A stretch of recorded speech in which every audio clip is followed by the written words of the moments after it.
Olha o grande negócio que é isso. De 0 a 30 dias eu chamo de atraso. A inadimplência são somente os aluguéis que vencem do 31 a 60 dias. Então o atraso ele é excelente para você, desde que...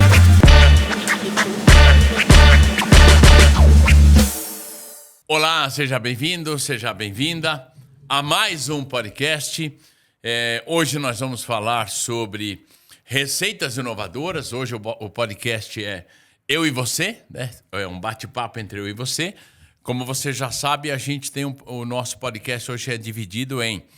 Nós temos o podcast das entrevistas, obviamente, normal. Nós temos um podcast voltado somente à tecnologia, de trazer tecnologia para você.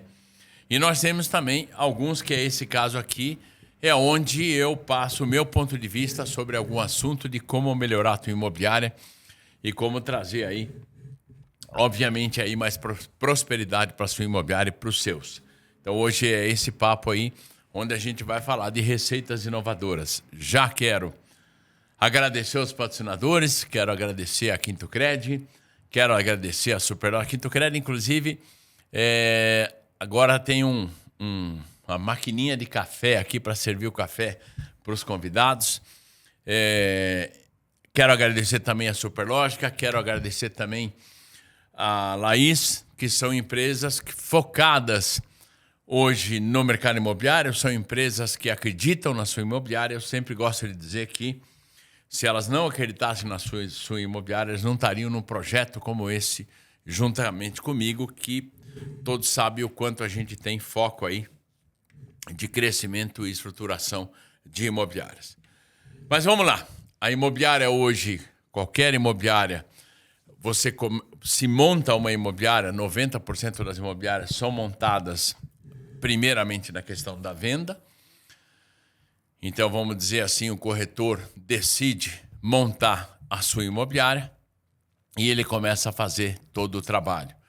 Logicamente, conforme ele vai caminhando, ele vai percebendo algumas coisas. Ele vai percebendo, primeiro, que existe um fator predominante, um fator que é o que mais pesa, que a imobiliária ela é um projeto e ela é um ciclo mensal. Então, ou seja, fechou o mês, eu tenho todo um custo meu, eu tenho todo um faturamento meu, eu tenho toda uma despesa nesse sentido. E o problema aqui, a questão das vendas, ela não me traz uma receita recorrente. Então, vendas, é possível que no dia 2, dia 3, o dono da imobiliária esteja preocupado, o dono da imobiliária esteja apavorado, por que não? Lá pelo dia 5, 6, porque começou a vencer aluguel, começou a vencer a luz, começou a vencer a água. E aí existe a preocupação de, caramba, eu preciso vender para pagar essas contas, né? Obviamente, a gente tem algumas imobiliárias que têm sucesso, sim, somente com vendas, mas muito pouca. E eu, Rosalvo, me perdoe o que eu vou dizer, mas é a forma que eu penso, é o que eu acredito. A pergunta não é se uma imobiliária que só vende vai fechar ou não. Na minha opinião, a pergunta é quando vai fechar. Porque ela vai fechar, vai. Porque não tem como, num país, principalmente como o Brasil, onde o mercado muda a todo momento, onde a transformação é diária, é minuto a minuto, onde nós temos uma economia que movimenta e muda demais. Nós temos, por exemplo, nós estamos atravessando um momento agora de dificuldade de aprovação de financiamento, de juros mudando. Então, tudo isso impacta diretamente na imobiliária. E eu sempre gosto de dizer de que quando uma imobiliária, por exemplo, ela pergunta para mim, Rosalvo, eu não consigo crescer porque o mercado está difícil. Eu digo para ela, então tá bom, não consigo te ajudar, porque eu não consigo mudar o mercado. Eu não consigo mudar o vento. Ó, vento está soprando para lá, por favor, sopre para cá. Isso não existe. Eu só consigo ajudar a imobiliária que ela entende que o erro está nela, que ela fala, não estou crescendo, não estou evoluindo, por alguma coisa que vem complicada dentro da minha imobiliária. Então, dentro disso, é onde começa a mexer. Esse profissional, ele vai evoluindo, a imobiliária vai crescendo e aí ele sente a necessidade de ter algo mais. Aí ele monta a área da locação. Aonde eu sempre gosto de dizer que nesse momento eu começo a atender a locação e começo a atender a captação. Então eu vou captar imóveis e vou locar. Conforme esse dono de imobiliária vai crescendo, conforme essa imobiliária vai evoluindo, ele começa a conhecer um cara chamado proprietário. E ele começa a conhecer um cara chamado inquilino. Dependendo do volume de imóveis, ele começa a perceber que ele está entrando no banco para pagar as contas dele 8 da noite. Ele consegue perceber que o tempo dele do horário comercial já não dá mais. Então ele começa, nesse momento, isso é normal. Eu fiz doutorado em administração focada à sucessão familiar por causa disso. Fiz especialização na Espanha sobre consultoria a empresas familiares por essa razão. Porque esse cara começa a perceber de que ele não aguenta sozinho. Nesse momento ele traz a esposa, nesse momento ele traz um filho, ou traz uma filha, ou ela traz o marido, traz a esposa, traz um filho, para que possa ajudar. E a imobiliária, nesse momento, ela começa a evoluir. Então eu sempre digo que nós temos aí números de imobiliárias que vão impactar, números de imóveis na carteira que vão impactar diretamente a imobiliária. Eu, Rosalvo, gosto de dizer de que uma imobiliária com até 100 imóveis, não me leve a mal, não é imobiliária. Ela ainda não tem uma imobiliária. E eu chamo de números mágicos. Primeiro número mágico, 100, virei imobiliária. Depois eu tenho 250, depois eu tenho 300, muito próximo, 250 de 300. Aí eu tenho 500, eu tenho 800, eu tenho 1.000 e aí depois sim, depois dos 1.500 começa 2.000, 3.000, 4.000, 5.000 e daí por diante. E eu sempre digo que a cada momento dessa situação, você vai perceber o que muda toda a estrutura da imobiliária. Ou seja, uma imobiliária que administra 500 imóveis, ela percebe o quê? 480, 520, 480, 520. Ela não consegue ultrapassar a barreira dos 500. Uma imobiliária que está lá nos seus 300, 290, 310, 290, 310. Uma imobiliária de 2.000, 1.900, 2.100, 1.900, 2.100. Ou seja, ela não consegue ultrapassar a barreira de 2.000. Eu digo isso baseado em quê? Neste momento, a imobiliária ela muda todo o processo de administração e ela muda todo o processo de locação. A maneira de administrar uma imobiliária de 250 imóveis não é a mesma maneira de administrar uma imobiliária de 300 imóveis. Então, são mudanças totalmente. Só para que você tenha uma noção, você tem até 250 imóveis, na minha percepção, para começar a profissionalizar a tua imobiliária. Senão você vai ter muita dificuldade.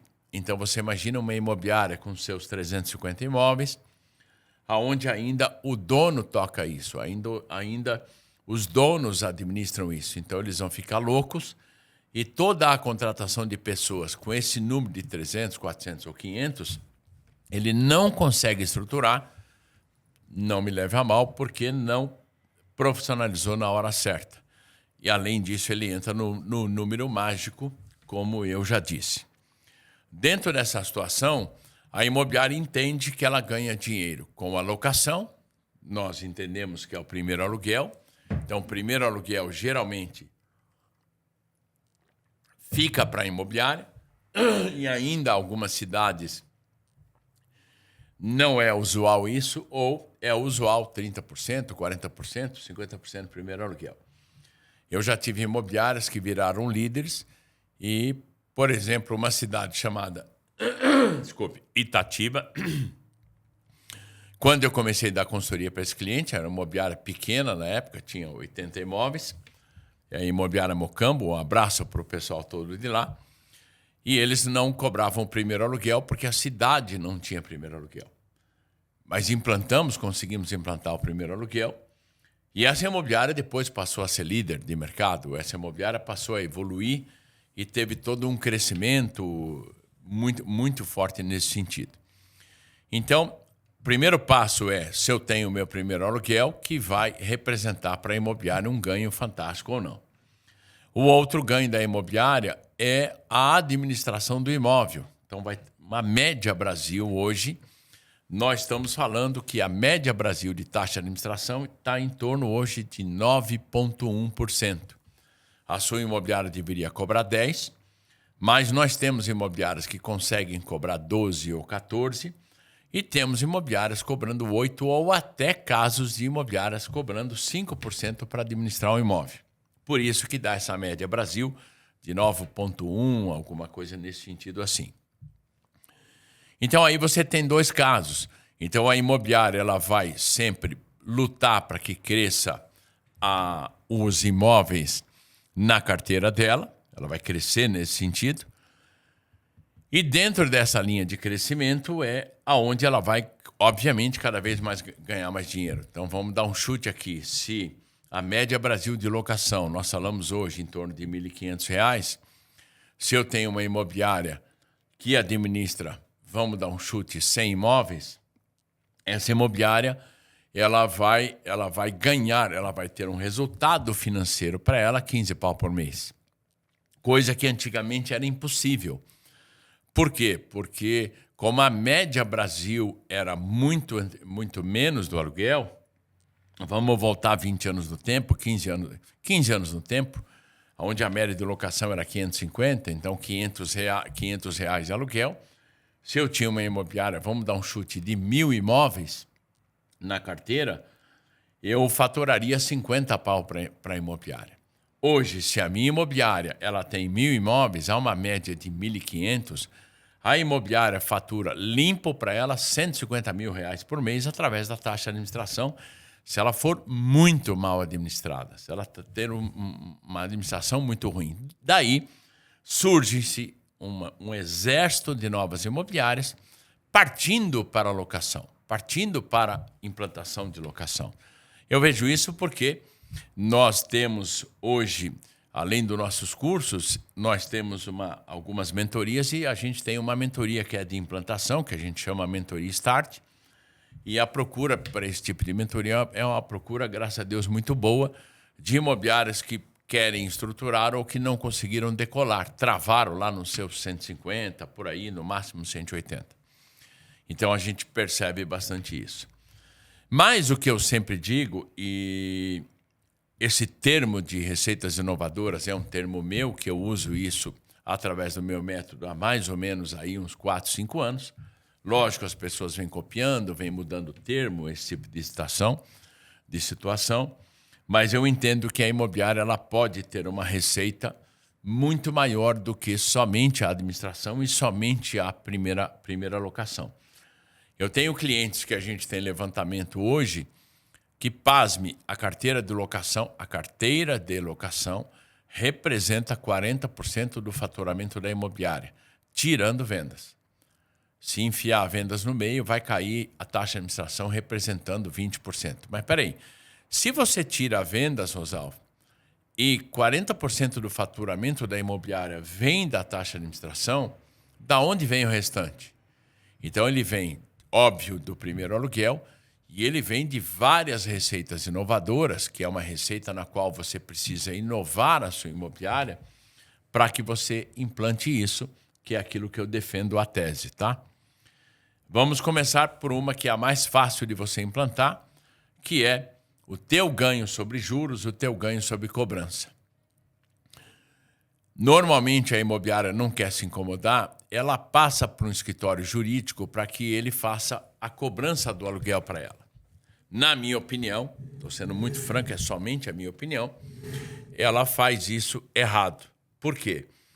Porque a partir do momento que eu tenho uma cobrança, é óbvio que talvez o escritório de advocacia, ou quem cuida desse processo, ou da empresa de cobrança, não todos, óbvio, tá? Mas alguns, certeza, o cliente está devendo o aluguel e ele passa a dever o segundo aluguel. A empresa de cobrança fala para ele, olha, pague esse primeiro, não tem problema, e não se preocupe, eu seguro o segundo para você, e aí a gente cobra depois. Nisso ele tem honorários advocatícios, ele tem juros, ele tem um monte de situação que ele acaba ficando para ele nesse sentido. Eu sempre falo para a imobiliária o seguinte: maravilha, por que que você não fica, você com essa cobrança? O que você precisa é estruturar um departamento de cobrança. Então, esses juros que ele paga mais, essa situação de que do custo que você tem, do custo que ele vai te pagar de juros, de correção, de multa, de todo esse processo do primeiro aluguel, poderia ficar para você. Em algumas cidades, eu sei que você está pensando aí, às vezes você já fala assim, mas peraí, isso aí não é um dinheiro que eu tenho que repassar para o proprietário? Já vamos falar sobre isso, eu já volto aqui. Em algumas cidades do Brasil, principalmente no sul do Brasil, nós temos uma situação que é chamado de bonificação para pagamento em dia.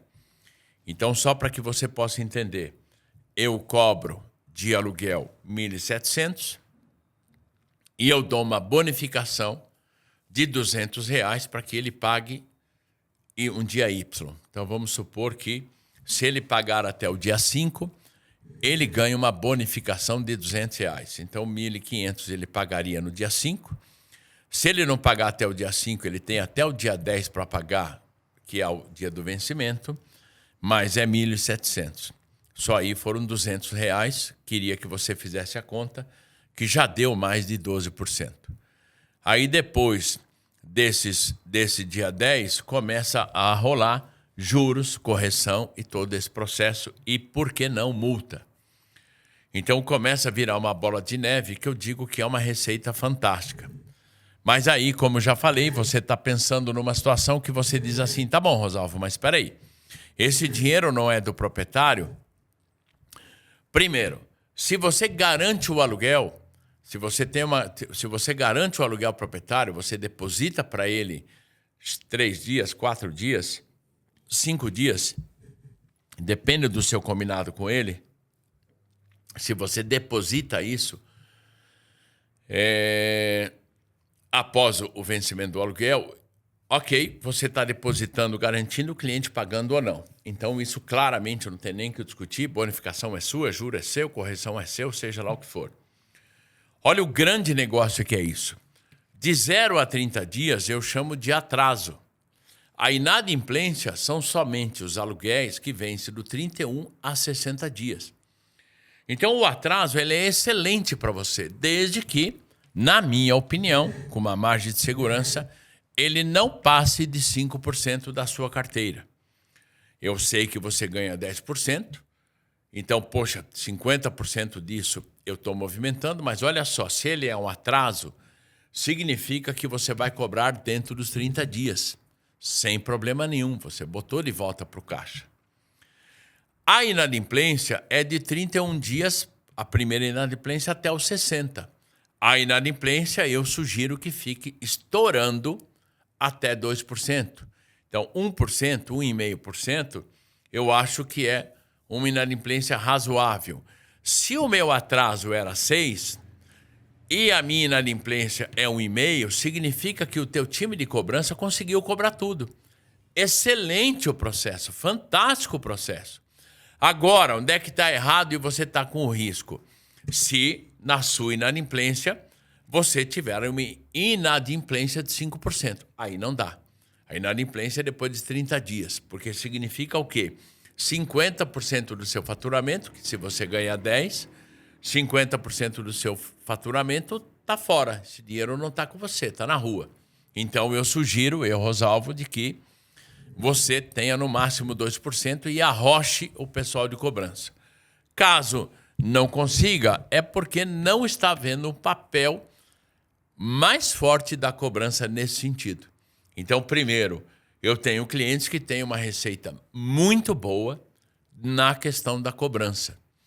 Caso você não garanta e caso esse dinheiro, hipoteticamente, você teria que dar para o proprietário, eu sugiro você colocar no contrato e ter um acordo com esse proprietário que você cobraria 50% do juro, 60% do juro, 40% do juro, o problema é seu, de como você vai definir,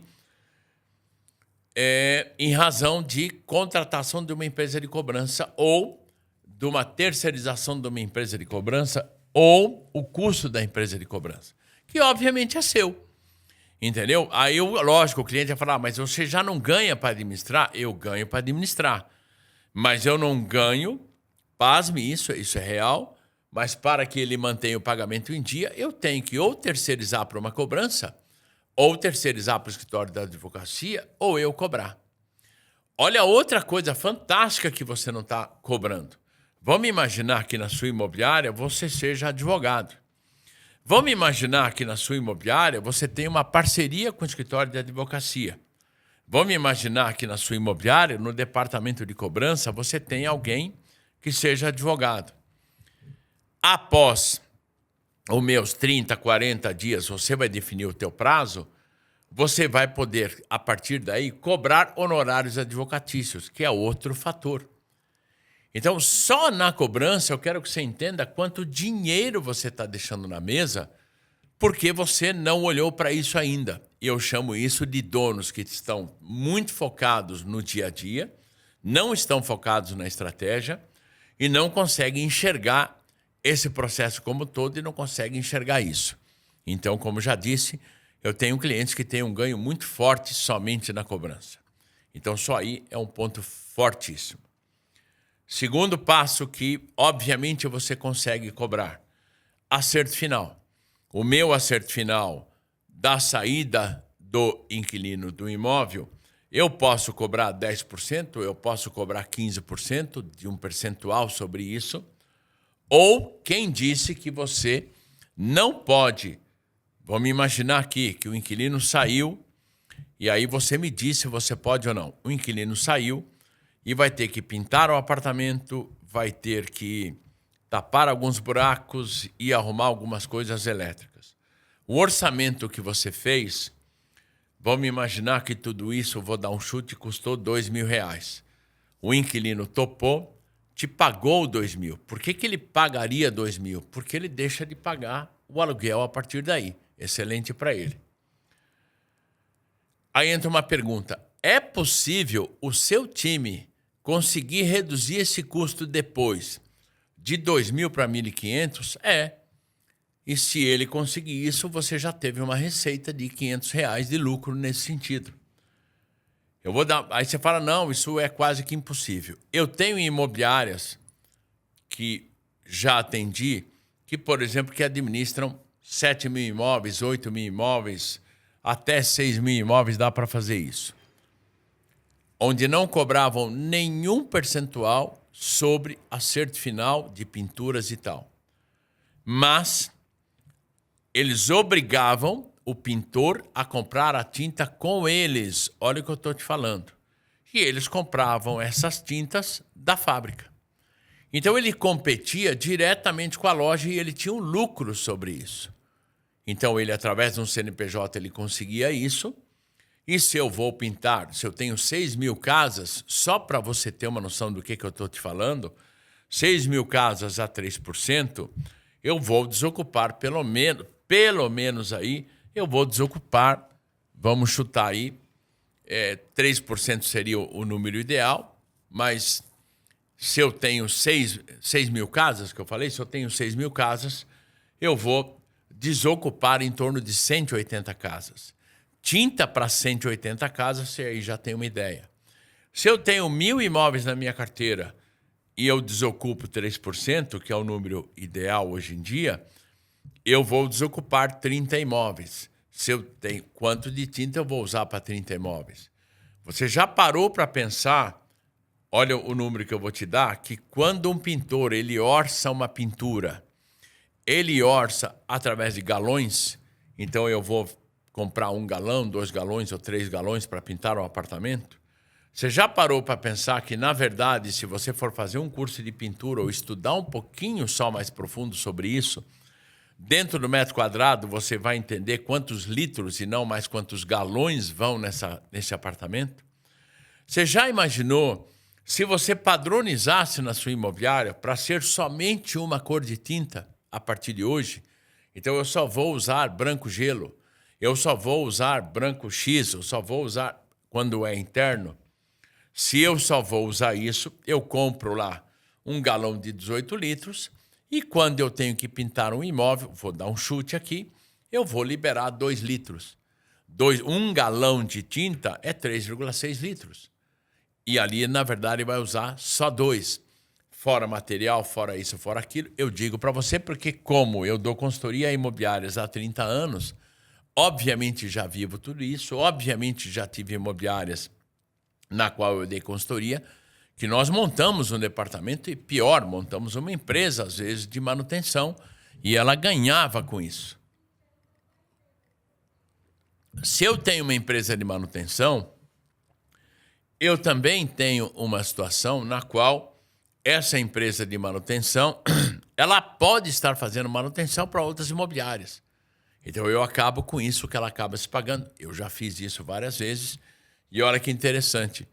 Se eu faço manutenção para outras imobiliárias, eu percebo quanto o concorrente meu desocupa. E isso, obviamente, já implantei em várias cidades para algumas imobiliárias que eu atendo. Então, já temos aí 2 formas de você ter receita.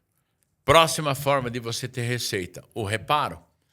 O reparo é tudo que ocorre a manutenção durante o processo da locação. Uma troca de um sifão. Você já parou para pensar que um sifão custa R$15 se custar muito e para trocar custa 50? Você já parou porque para trocar um sifão o caro é a mão de obra? Então você também pode ter um ganho sobre a manutenção. Já te auxiliando, o que eu aconselho é não mexa com telhado.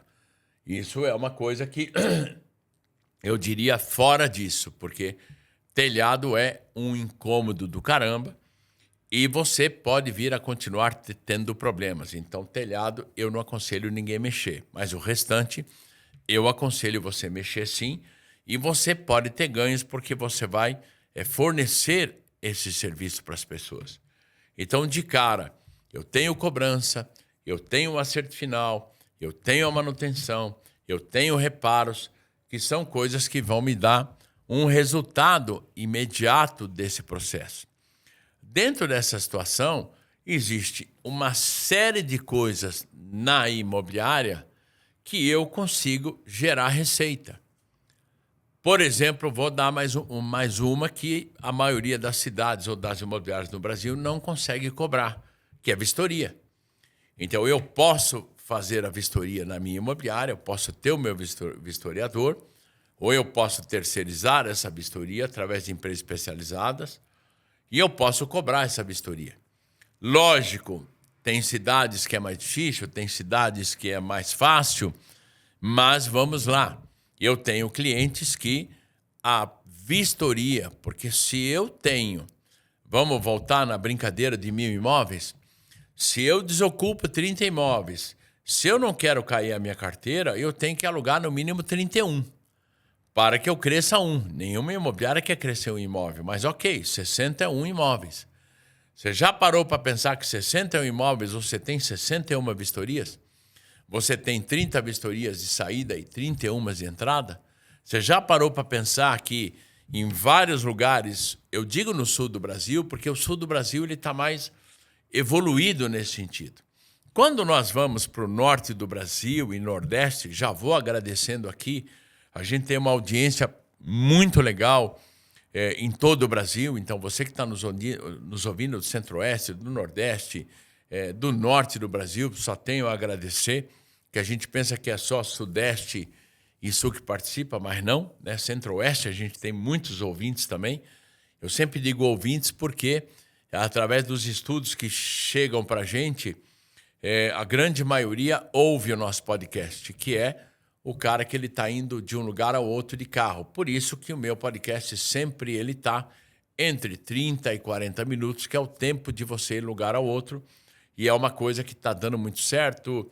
Nós recebemos já algumas estatísticas de ferramentas de ferramentas e de canais de podcast que a gente, graças a Deus, vem crescendo muito. E agradeço a você do norte e do sul. A gente tem muitos ouvintes também nos Estados Unidos, a gente tem ouvintes no Portugal. Estados Unidos, para quem acredito que você já saiba, eu tenho um escritório lá. Então, no sul do Brasil, isso é uma coisa mais um pouco mais normal, é mais certo. E aí você tem outra situação que é no Nordeste, que é uma coisa que dá para implantar muito isso. E você tem uma série, na minha opinião, de receitas inovadoras. Outra receita que eu acho que é muito forte é comissão sobre seguro-fiança, que hoje, dependendo de quem é o seu seguro-fiança, quem é o seu garantidor profissional de aluguel, então vai muito de qual é o parceiro que você tem, ou seja, quanto mais eu alugo, mais eu tenho parceiro, é capaz da parceria me dar uma comissão para você nesse sentido. Então isso é um ganho. Outro ganho que cada vez está mais forte é sobre seguro-incêndio. Então, hoje, muitas imobiliárias têm parcerias com corretoras, têm parcerias com seguradoras e têm um comissionamento sobre seguro-incêndio. Então, só aí, quantas coisas que eu já disse que a gente não ganha essa grana por não ter um pensamento estratégico, né? Nós temos uma mentoria nossa que fala de administração da locação e nessa mentoria eu falo muito sobre receita inovadora, de como é que implanta, qual é o primeiro passo, como é que funciona. As pessoas ficam um pouco assim, até assustadas, porque elas não imaginavam que era possível tudo isso. E é possível tudo isso, sim. E até agora, você veja, já falamos aí de cobrança, já falamos de juros, já falamos aí de acerto final, já falamos de manutenção, já falamos de reparos, já falamos de comissão de seguro-fiança, já falamos aí sobre a participação de seguro-incêndio. Então, só aí eu já estou te dando 7 coisas que você poderia ter de receitas inovadoras para que você possa cobrar. E dentro disso, uma série de outras receitas. Por exemplo, eu vou te dar mais uma, ou eu vou te dar mais 2. Eu posso ter um acordo, se a minha imobiliária tem um volume de locação, eu posso ter um acordo com a companhia telefônica, com uma companhia de internet, que ela vai vender a sua internet, vai vender o Wi-Fi dentro da minha imobiliária. Só tomar cuidado para não ser uma venda casada, tá? Que isso é proibido por lei. Mas se eu tenho lá uma mesinha, um plantão de alguém, essa pessoa pode vender isso sim. Então eu posso ter uma parceria e, pasme, eu posso ter um comissionamento sobre a venda de Wi-Fi. Eu posso ter um custo que essa pessoa me pague para usar o meu metro quadrado. E as imobiliárias não percebem isso, elas não percebem a força que elas têm. Eu já tive casos de imobiliárias onde ela tinha no seu acerto final, olha só que interessante, o acerto final o cara quer parcelar. A minha imobiliária, putz, eu não consigo parcelar e tal. Eu já tive imobiliárias onde a gente pegou a maquininha do cartão de crédito da loja de tintas, nós parcelávamos parte do custo em 10 vezes, porque é o que a loja de tintas fazia. E o restante o cara pagava em 1 ou 2 parcelas. Eu já tive imobiliárias que ela tinha parceria com a loja de material elétrico, com a loja de material construção, onde já parcelava um monte de coisa, mas a grande maioria é tinta. Então ele ficava com a maquininha da loja de tinta, ele mais ou menos sabia qual era o custo entre tinta, isso e aquilo e tal, e já passava nesse sentido. Então são situações onde se percebe que você pode ter faturamento com isso, que você pode ter ganho com isso, que toda essa situação ela está dentro da sua imobiliária e você não percebe. Não estou nem falando de taxa administrativas personalizadas, porque eu posso cobrar, por exemplo, um FCI. O FCI chama-se Fundo de Conservação do Imóvel. Ele é um fundo onde eu posso cobrar de 8% a 15% do aluguel, e esses 8% ou 10% do aluguel eu vou guardando. Esse FCI, na hora da saída do cliente, ele já tem tudo isso depositado. Olha só como ficou o acordo final dele. Então ele deve, vamos dar um chute aqui, R$5.000, o aluguel dele é 2.000, ele morou 1 ano, estou chutando aqui, durante 1 ano 200 por mês, ele guardou 2.000 e poucos reais. Então, em vez de ele pagar 5, ele só tem que pagar mais 2.500. Se ele for fazer a reforma, eu só vou dar esses 2.500 após eu aprovar a vistoria de saída. Então, acaba que com isso é muito mais fácil ele acertar com a imobiliária. Eu sempre digo que a imobiliária que ganha dinheiro, a imobiliária que tem prosperidade, é a imobiliária que pensa em estratégia. Porque tudo isso é possível você fazer. Lógico, né? Vamos só entender. Se no Brasil hoje eu tenho uma situação onde a locação não é mais algo exclusivo, não se capta mais imóveis de locação exclusivos, é óbvio que eu impor um FCI para o inquilino, isso é uma barreira, porque ele pode escolher uma outra imobiliária só porque não cobra o FCI. Mas quem disse que não pode ser o meu departamento que entrega as chaves que vende o FCI? Não sei. Eu acho que aí é uma questão sua de você entender um processo como esse. Então, são coisas que você tem isso muito na mão, você tem uma série de taxas que você pode cobrar. Talvez você pensando, olha, o FCI é contra a lei. Não é, porque ele chama fundo. Fundo de conservação do imóvel. Se ele fosse uma taxa de conservação, o nome da situação, eu concordo com você que teria problema sim, porque essa taxa talvez a lei não permita, mas o fundo, qual a diferença? Eu devolvo para ele no final do contrato, a correção, é ideal que eu dê uma correção qualquer, mas a correção combinada é o que eu vou dar e deixo claro que é após ele entregar o imóvel e aprovado a vistoria final ou no desconto dele do que ele for pagar de acerto final. Acabei resolvendo todo o meu problema grave na desocupação através de uma receita inovadora que traz dinheiro para a minha imobiliária. Aí eu tenho material de construção, que eu já falei, eu tenho mão de obra, eu tenho jardinagem, eu tenho limpador de piscina, eu tenho um monte de situação, até porque você vai ver cada vez mais no Brasil um processo onde as imobiliárias vão administrar o patrimônio e não mais administrar o imóvel. Então ela vai entender que ela vai administrar aquele imóvel até vago. A Superlógica, que é uma patrocinadora nossa, ela já entende isso e ela tem um upgrade no software dela para imobiliárias que focam na questão de administrar isso. Então, óbvio que ela vai cobrar um pouco mais. Mas, Rosalvo, quem quer pagar um imóvel vazio, por exemplo, né? Por exemplo, se eu tenho um imóvel para alugar em tal cidade e eu moro em outra cidade, quem vai receber a conta de luz, quem vai receber o condomínio, quem vai cuidar dessas contas todas? Eu não tenho ninguém para fazer isso. A imobiliária pode fazer. Vamos piorar um pouco? Vamos. Vamos imaginar, você que está me ouvindo, que seja de uma cidade praiana. Vamos pegar Fortaleza. Fortaleza tem muitos donos de imóveis que são de Portugal. Vamos pegar Santa Catarina. Muitos donos de imóveis são da Argentina. O argentino, para ele, é muito claro de que ele quer investir no imóvel, ele quer ter a receita, principalmente de locação por temporada, mas ele quer curtir, ele quer usar o imóvel dele. Então, ele contrata a imobiliária para cuidar de...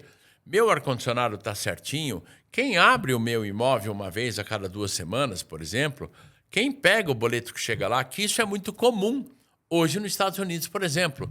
Então, isso também é uma receita inovadora que vai depender de como você possa trabalhar. O meu objetivo desse podcast é que você consiga entender de quanto você pode. Eu conheço imobiliárias que monetizam o marketing. Poxa, o senhor quer uma divulgação a mais do seu imóvel? Quer ser um pouco mais rápido? Beleza. Então, em vez da imobiliária ter o gasto com marketing nessa situação, eu posso vender para ele um pacote de fotografia, um pacote de vídeo, um pacote de tour virtuais. É como um serviço pago. E isso é uma receita inovadora. Então, o que a gente percebe? A gente percebe que, caramba, o que eu tenho de coisas para que eu possa implantar, e eu não implanto porque eu estou amarrado no meu dia a dia. Então, finalizando o nosso bate-papo de hoje, eu quero que você pense sobre isso, de o quanto você pode, sim, implantar as receitas inovadoras na sua imobiliária. Então, são coisas que eu, como vivo isso há 30 anos, já implantei uma série. Isso foi Muitas dessas ideias que eu estou te colocando eu já implantei. A palavra receita inovadora surgiu através de consultoria minha. Então, é uma coisa que hoje está cada vez mais difundida e cada vez mais a imobiliária pode utilizar isso como uma receita maior, sim. Maravilha! Quero agradecer aqui mais uma vez os nossos patrocinadores, a Quinto Cred. Quero agradecer a Quinto Cred, ela mandou para nós aí, para o podcast, uma máquina de café, show de bola. Quero agradecer a Laís também, que é a nossa patrocinadora. Quero agradecer a Superlógica e quero agradecer que acreditam num projeto como esse. Por exemplo, levar esse tipo de informação seria impossível se não tivesse eles por trás. E quero, obviamente, agradecer a você que cada vez mais... Olha, é algo assim impressionante o que o dono da imobiliária está passando para os seus gestores seguir o nosso podcast. Os gestores estão passando para outras pessoas dentro da imobiliária. Imobiliários que estão indicando até amigos, donos de outra imobiliária. A gente vem crescendo muito. Eu só tenho a agradecer demais sobre isso. Eu fico muito grato porque o mercado imobiliário ele me devolve tanto, ele me traz tanto que quando eu criei esse podcast é porque eu queria devolver algo para o mercado imobiliário que, através da informação, afinal, da experiência que eu tenho aí há muitos anos. Então, eu sou muito grato. Já comentei sobre isso. Esse final do ano a gente teve informações de crescimento que foram fantásticas e eu só tenho a agradecer a você que me ouve, que assiste a gente e que está sempre ligado aí ao meu trabalho. Valeu, muito obrigado. Aguardo você no próximo episódio.